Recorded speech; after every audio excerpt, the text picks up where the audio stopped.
So, thanks to my good friend Matt, who loaned me his Kubota for a couple of weeks, I've been getting a lot of cleanup and clearing work done around here.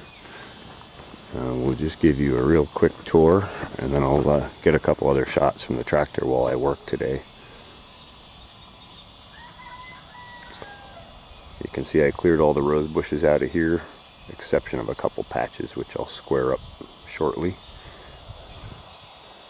We got lots of planting space this year. Cleared all the way back there. That was all rose bushes all the way back to where the brush line starts there. And you can see the burn pile I've amassed for when conditions are right for burning. Also, you can see I've cleared all underneath the HF antenna. Nice and high and clear in the sky. For those of you interested in radio. And Rooster wants to say hi, so we'll let you say hi to the rooster. Hey Rooster, what you doing, buddy? You taking care of those hens? You taking good care of the girls?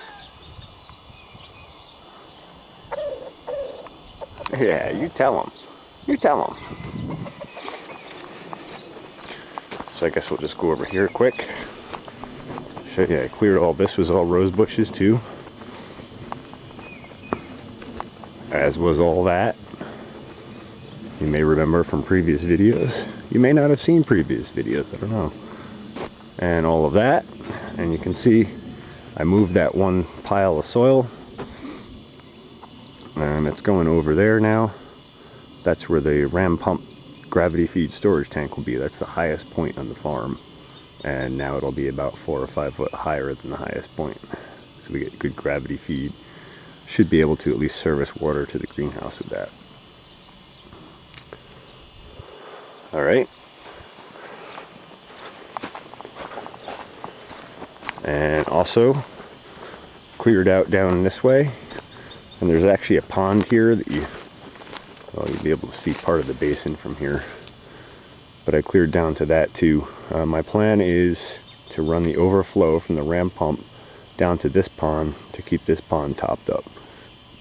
This would make a secondary irrigation pond. You could pump regular irrigation water from it if you had to. Yada yada. Anyway, so that's this section of stuff that we've done. More to come. So, you're looking at the pile that the gravity feed tank is going to sit on. Now you're looking down the hill, you're looking back at the barn, greenhouse, the other cleared area, etc., etc., etc. Alright, so straight off that way, where that hill slopes off, there's a old roadway that used to come up, and that's where the irrigation line is going to come up from the pond. I'll show you in the next section of the video, or in another section, where that is on the other side. You'll see where I've been pointing that up to. Alright, that's it for now. Alright, we've just come down the hill. This is an area where I had the bloody butcher corn a couple years ago in the test plot. You can see I cleared off here. You can see how dark the soil is underneath there. Maybe plant some of this or something this year for sure. It's beautiful stuff. Alright, so the pond is over there, and we're going up that hill, up that way, to where the pile was before.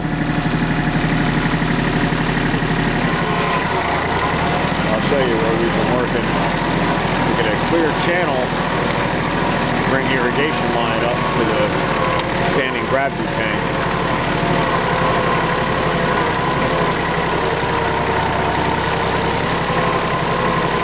Yeah, up in here. Fairly steep grade. Not too bad, but definitely a little steep.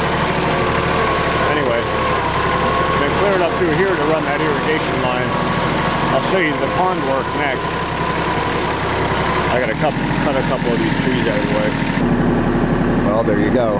That's the rest of it open. There's a little bit of a trail that cuts right through there. It'll get us all the way to the top. Now we have the shortest run straight in from the pond and the ram pump, which will feed the let's go look at the pond. So I don't think I've ever shown the pond on camera before, so unfortunately you won't be able to see what it was like before.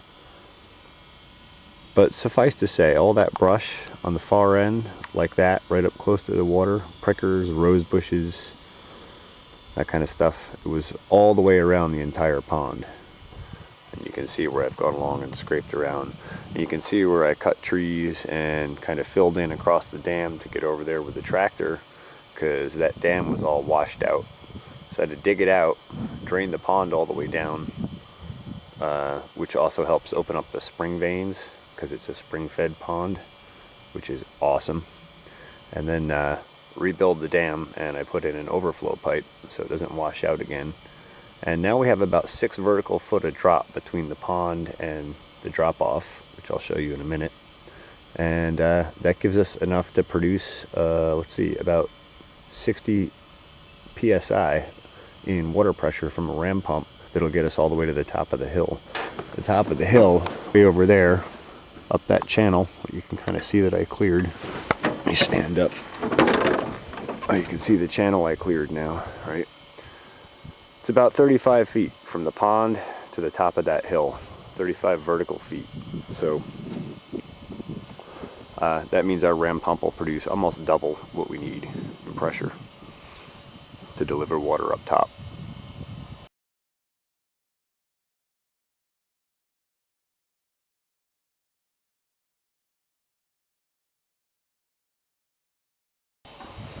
Anyway, let's get you a closer look at that, huh?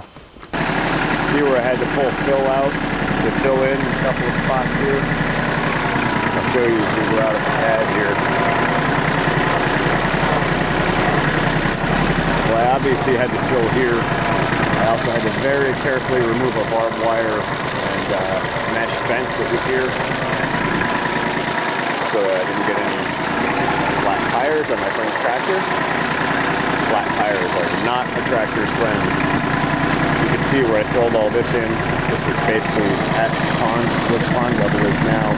The pond level, there was never even water in this section here before the washed out dam.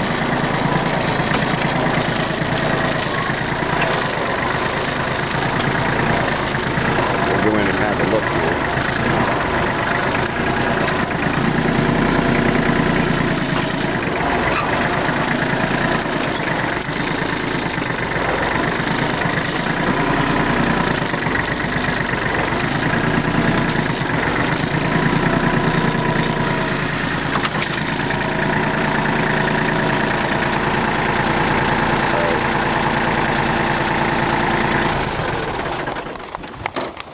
So, you can see I used clay from the pond for the berm. That actually prevents the berm from leaking. The clay packs together nice and tight. We used to ship clay in on engineering jobs to surround septic fields and control water from flowing, and even for rebuilding ponds. And they actually got quite a top dollar for clay delivered, because it's actually kind of hard to come by around here in any kind of mass quantity. My friend HBF, Hybrix Farmer on the forum, helped me set this pipe and hooked me up. His brother hooked me up with this drainage pipe that he had. It's actually 2 sections. They're tagged together in the middle.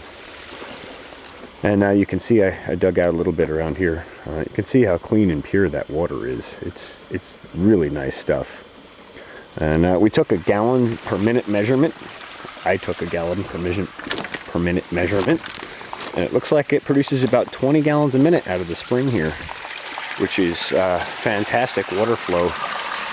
Plenty to run the ram pump. And still have left over to run a tromp hammer. Look how fast that water's flowing. Buckets are just here. These are compost buckets, so I'm giving them turns underneath the water to rinse them out. So you can see it drops off a decent amount here. And I'll get you a shot here. Well, right about where the end of that log is about the shortest distance I can run the drive pipe for the ram pump to. So if you look to the left of that, right in the stream here, right where my finger's pointing, right there, is about where the ram pump will be, and that'll give us a solid 6-foot drop from the pipe to the ram pump, which, like I said, is enough to produce about 60 psi in pressure. So from there, there'll be a 1-inch or 3/4 inch line, depending on budget, running along up the dam and then up that channel way that I showed you before. That'll deliver, according to calculations, about 2,200 gallons a day of fresh spring water to the top of the hill for no money, no power, no investment, and no maintenance.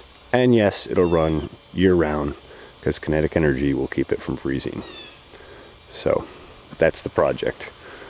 Pond is nice and full now. You can see where I cleaned off the banks. Place is coming together good. Pretty happy, pretty excited. My thanks again to my friend Matt, who loaned me his Kubota tractor to do all this work with. He's Piper J on the forum. Drop in and say hi to him if you like. Thanks, Matt.